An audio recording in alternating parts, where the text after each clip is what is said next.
Siddique supreme കോടതിയിലേക്ക് തന്നെ നീങ്ങുകയാണ്. ഇന്നോ നാളെയോ അപ്പീൽ ഫയൽ ചെയ്യുമെന്ന് സിദ്ദീഖിൻ്റെ അഭിഭാഷകൻ പറയുന്നു.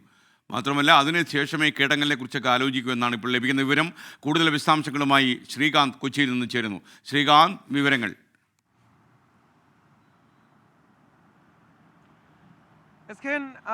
Good morning again.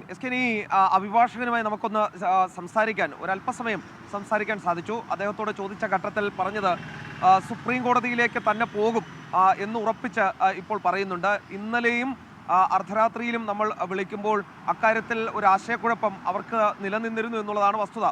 അപ്പോൾ ഇന്നിപ്പോൾ ആ ആശയക്കുഴപ്പം മാറിയിരിക്കുന്നു. സുപ്രീം കോടതിയിലേക്ക് തന്നെ നീങ്ങാൻ തീരുമാനിച്ചു എന്ന് ഉറപ്പിച്ച് പറയുകയാണ്. അതിലൊരു വ്യക്തത ഇപ്പോൾ വരികയും ചെയ്തിട്ടുണ്ട്.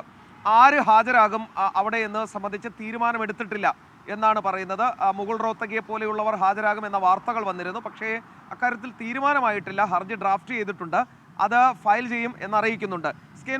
ഇതിലൊരു നിയമപരമായ കാര്യം പറയാം. അതായത് ടുഡേ ആയി മൂവ് ചെയ്ത് ഇന്ന് തന്നെ എടുപ്പിക്കാൻ ഒരു ശ്രമം നടത്തും എന്നൊക്കെ ചില വാർത്തകൾ വന്നിരുന്നു. പക്ഷേ അതിനുള്ള സാധ്യതയില്ല എന്നാണ് അഭിഭാഷകൻ പറയുന്നത്. കാരണം മുൻപ് സമാനമായ കേസിലും അല്ലെങ്കിൽ അത്ര അല്ലാത്തതായ കേസുകളിൽ ടുഡേ മൂവ്മെന്റ് വന്നാൽ സുപ്രീം കോടതി ഈയിടെയായി എൻ്റർടൈൻ ചെയ്യുന്നില്ല.